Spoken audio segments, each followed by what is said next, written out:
Senhor esteja convosco. Ele está no meio de nós. Proclamação do Evangelho de Jesus Cristo, segundo João. Glória a vós, Senhor.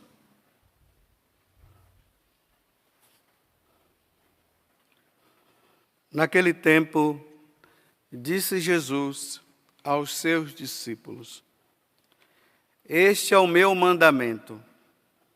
Amai-vos uns aos outros, assim como eu vos amei.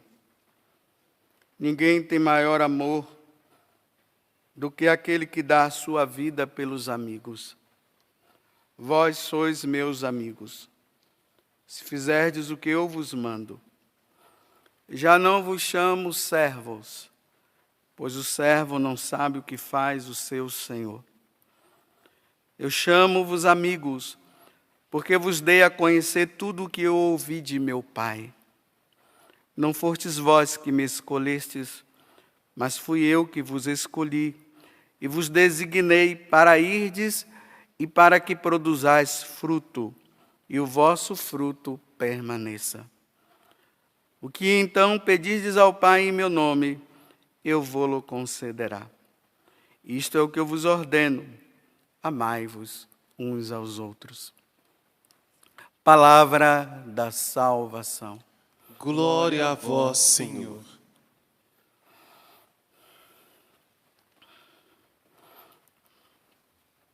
Então, nessa quinta semana do tempo pascal, nós estamos fazendo essa caminhada com Jesus, vendo o capítulo 15 agora do Evangelho dele, de São João. Vocês veem que essa passagem foi a mesma de ontem. Ontem foi dia de São Matias. Aqui só tem alguns versículos que não entraram. E Jesus está dizendo uma coisa que é muito importante para nós e que nós precisamos entender melhor o que ele está dizendo.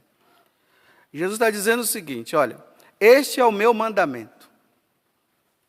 Então agora, se ele está dizendo, este é o meu mandamento, eu tenho que me perguntar, que mandamento é esse? Ele está dizendo, amai-vos uns aos outros,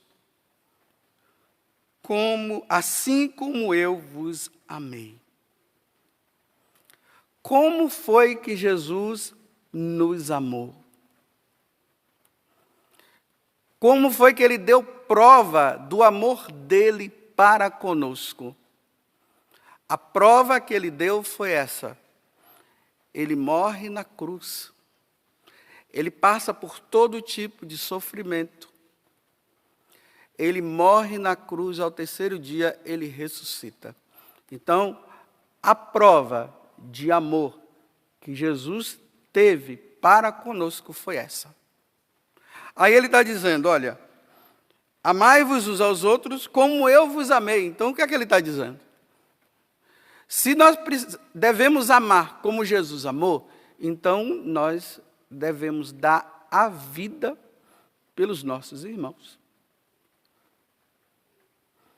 Mas não é dar a vida assim, aquele negócio, eu dou a vida pelo meu irmão. Não. Entendam bem.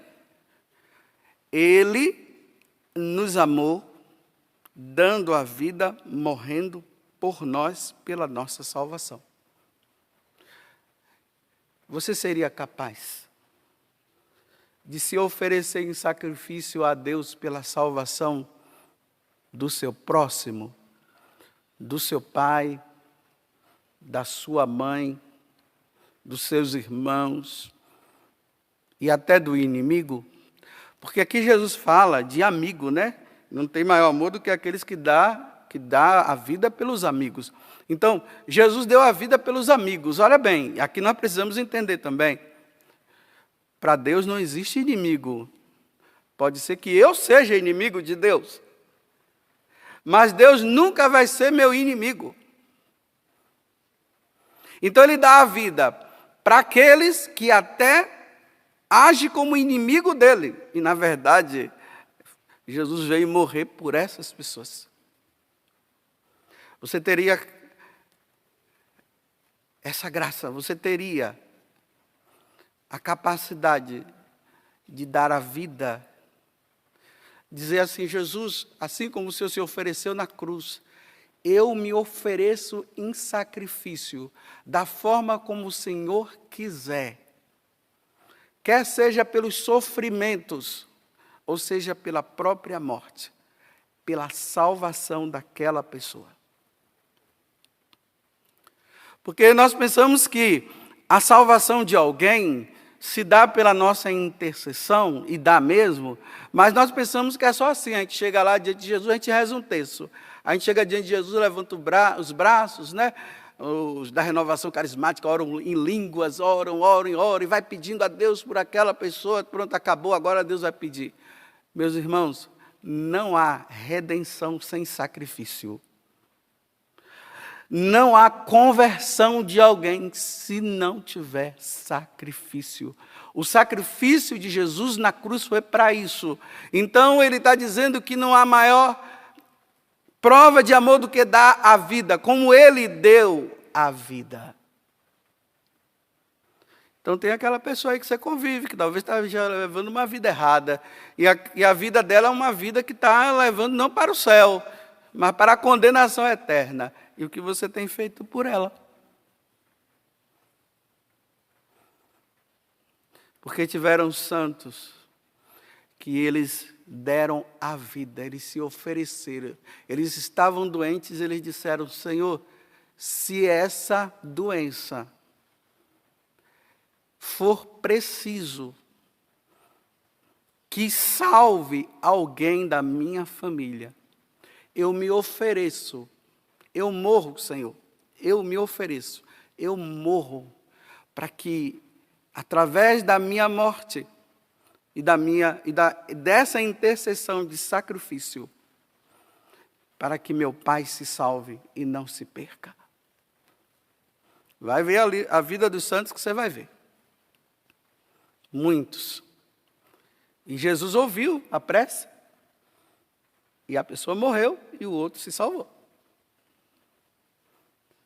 E aqui tem uma coisa, aí Jesus diz assim, olha,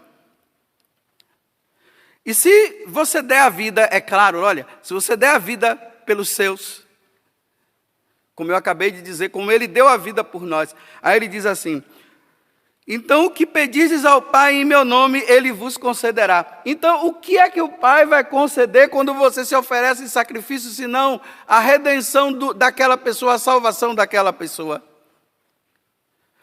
Meus irmãos, tem duas coisas que nós não podemos deixar de pedir a Deus. Uma é pessoal.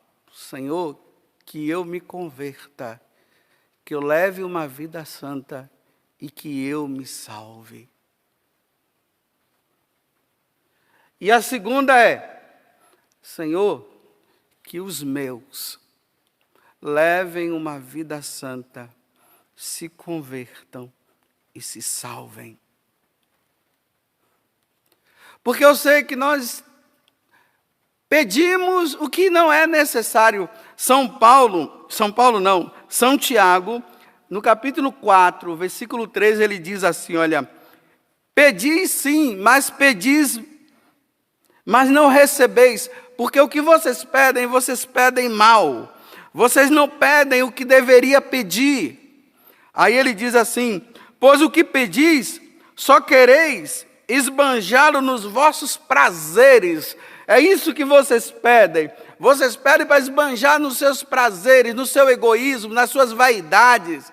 É isso que você pede, é por isso que Deus não dá. Mas por que você não pede pela salvação dos seus? Na quarta-feira passada eu terminei a missa fazendo uma pergunta. Se Nossa Senhora aparecesse para você, e você perguntasse para ela assim, como os pastorinhos perguntaram: eu vou para o céu? E Nossa Senhora disse que sim. Se Nossa Senhora aparecesse para você, você perguntasse: minha mãe, eu vou para o céu? Eu deixei a pergunta no ar para você responder. Que resposta Nossa Senhora daria diante da vida que você leva? Que resposta Nossa Senhora te daria diante da vida que os seus estão levando? Porque eu sei, meus irmãos, hoje É essa pregação que todo mundo gosta. Meus irmãos, todo mundo está salvo.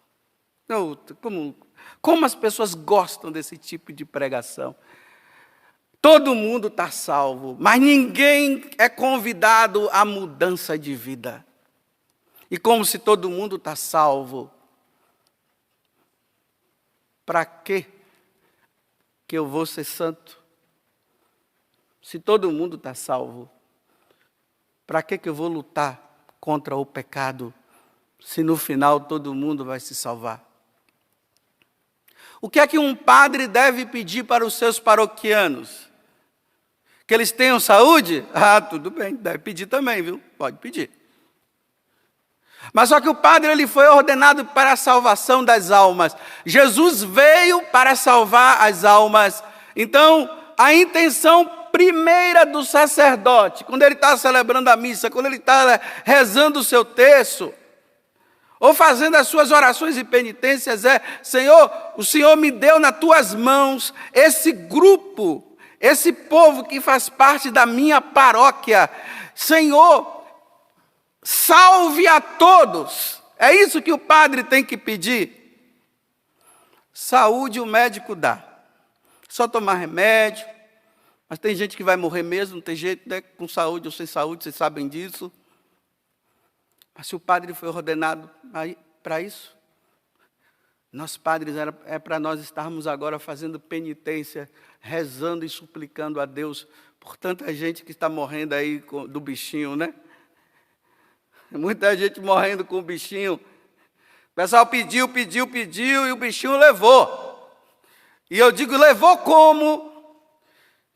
Então nós, padres, com os nossos paroquianos que estão morrendo, você pediu antes que aquele seu paroquiano, que infelizmente você não queria que morresse, mas acabou morrendo, você pediu para que ele se salvasse, para que ele não morresse em pecado mortal, ou simplesmente agora só porque morreu com o bichinho está salvo? Não se enganem, meus irmãos. Morrer, a pessoa que morre com coronavírus, mas morre em pecado mortal, o coronavírus não salva. Quem salva é Jesus Cristo. Se a pessoa morreu em pecado mortal, sem o devido arrependimento, ela não se salvou. E essa é uma grande verdade. Você pode dizer assim, mas o senhor está julgando. Não, eu estou falando a partir do parâmetro de Deus. Deus diz que quem morre em pecado mortal não se salva. É só isso. Eu só estou falando o que Deus falou. Porque realmente, quem é o padre José Augusto para estar julgando a vida dos outros? Um mero padreco. Um mero padreco. E que vocês também precisam rezar por mim para eu também mudar de vida, viu? Porque pode ser também que nessa caminhada minha eu não me salve. Com coronavírus ou sem coronavírus, pode ser que eu morra em estado de pecado mortal. E é por isso que eu venho suplicando a Nossa Senhora, ó Virgem Santíssima, não permitais que eu viva e nem morra em pecado mortal. Em pecado mortal não hei de morrer, porque a Virgem Maria há de me valer. Então eu estou pedindo. Jesus disse, pedis e recebereis, então eu estou contando com a minha oração. E ao mesmo tempo eu estou contando para eu criar vergonha na cara.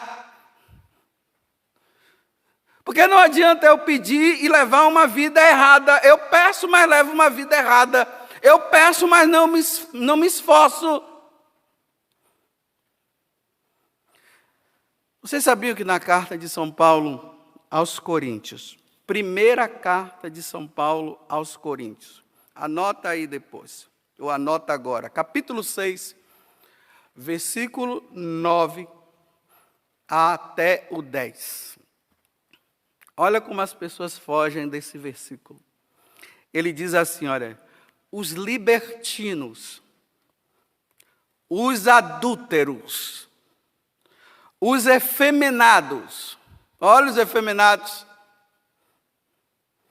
mulher vivendo com mulher, homem vivendo com homem, vida impura, vida desregrada, casamento entre homem com homem e mulher com mulher.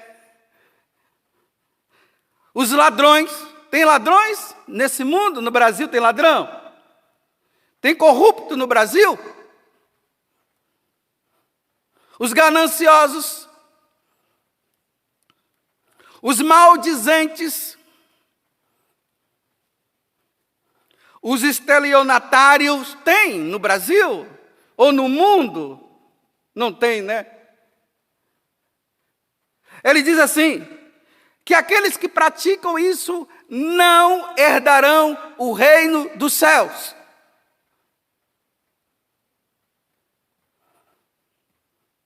Quem pratica essas coisas não herdarão o reino dos céus. Ah, eu sei que você está dizendo que não é bem assim. Eu sei que você está dizendo.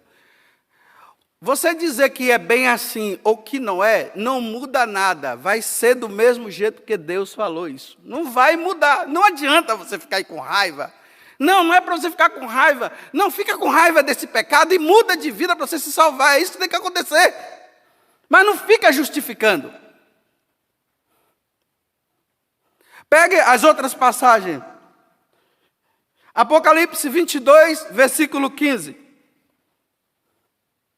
Lá ele vai falar dos mentirosos. Não herdarão o reino dos céus. Gálatas capítulo 5, versículo 19 a 20. Pega esses versículos e veja se você está incluído nisso, se os seus irmãos estão incluídos, se sua mãe, seu pai estão incluídos. E pelo amor de Deus, peça a Deus conversão.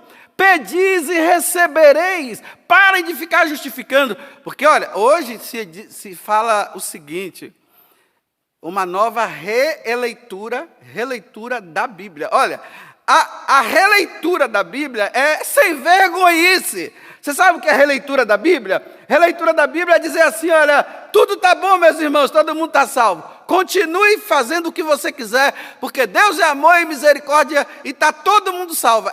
Salvos. Essa é a releitura da Bíblia. Agora, não tem releitura da Bíblia. Tem a leitura, é isso. O que Deus falou, está falado. Jesus Cristo é o mesmo ontem, hoje e sempre, por toda a eternidade. Ele não muda. O que Ele falou não muda. Tem gente dizendo que mudou, os tempos mudaram. Realmente, os tempos mudaram. Por isso que essa sem vergonhice está aí. Os tempos mudaram mesmo. Não era para mudar. Era para nós levarmos uma vida em Deus, uma vida santa. Então está uma sem vergonhice muito grande. Então vamos fazer assim, olha. Se você acredita que aqueles que estão incluídos dentro do que Paulo falou, e você diz que todos esses estão salvos, mesmo vivendo essa vida, se você está dizendo que todo mundo está salvo, então eu vou pedir para vocês o seguinte, a partir de hoje, o único nesse mundo que está num caminho de perdição sou eu, porque todos vocês estão salvos. Eu sou o único. Então, por favor, façam penitência, jejum, orações por mim, porque eu sou o único perdido. Eu sou o único. Então, por favor, tenham misericórdia e rezem por mim, que eu quero levar uma vida santa como a sua. Só que eu vou dizer assim, essa vida santa que você leva eu não quero não. Eu não quero.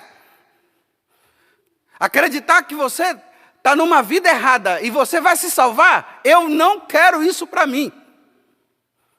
Então, Virgem Maria, me ajuda. Vou terminar contando uma história. Porque nós estamos vivendo o tempo que nós precisamos recorrer à intercessão de Nossa Senhora. Nossa Senhora precisa interceder muito por nós, porque a coisa está feia. Diz que um homem, que era um bispo, ele estava na sua diocese, estava percorrendo as paróquias, ele estava indo para uma determinada paróquia. Aí, ele se desviou do caminho, se perdeu, e quando ele viu, ele estava no meio de uma floresta e ele não tinha mais, não sabia para onde ir, continuou andando, de repente ele encontrou uma casinha. E ele foi naquela casa. Quando eles chegaram naquela casa, tinha uma mulher, a mãe, a esposa, com os filhos. E eles estavam entristecidos porque o pai estava à beira da morte. E ele não morria. E ele dizia assim: eu não vou morrer agora. E eles estavam com medo, mas eles rezavam para que o pai morresse bem. E aquele bispo entrou, foi lá, e quando viu aquele homem na agonia, mas o homem dizendo: eu não vou morrer agora, eu não vou morrer agora.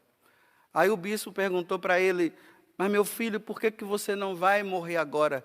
Ele disse: porque a minha vida toda eu rezei à Virgem Maria. E eu pedi sempre a intercessão de Nossa Senhora. E dizia para ela o seguinte: minha mãe, que eu não morra sem os sacramentos. Aí o bispo, emocionado, mostrou a cruz dele e disse: meu filho, Nossa Senhora não só mandou um padre, ele mandou um bispo. Aí ele mostrou a cruz peitoral, atendeu a confissão, deu os últimos sacramentos. Em seguida, o homem morreu. Morreu santamente. Não morreu na desgraça do pecado, ele morreu santamente. Quando é que vocês vão entender isso? Que nós precisamos morrer santamente. Mas tá bom, você continua acreditando que talvez a vida que você leva, a vida errada, está incluída dentro do que Paulo falou e que Jesus falou, e você está dizendo que você vai. Então, infelizmente, eu quero dizer para você, eu não queria dizer isso, mas você está frito. Muda de vida. Então, você reza por mim, reza, que eu rezo por ti. E vamos pedir a Deus de morrer santamente. Ó Virgem Maria, ó Virgem Santíssima, não permitais que eu viva e nem morra em pecado mortal. E em pecado mortal eu não hei de morrer, porque a Virgem Maria há de me valer. Louvado seja nosso Senhor Jesus Cristo, para sempre seja louvado.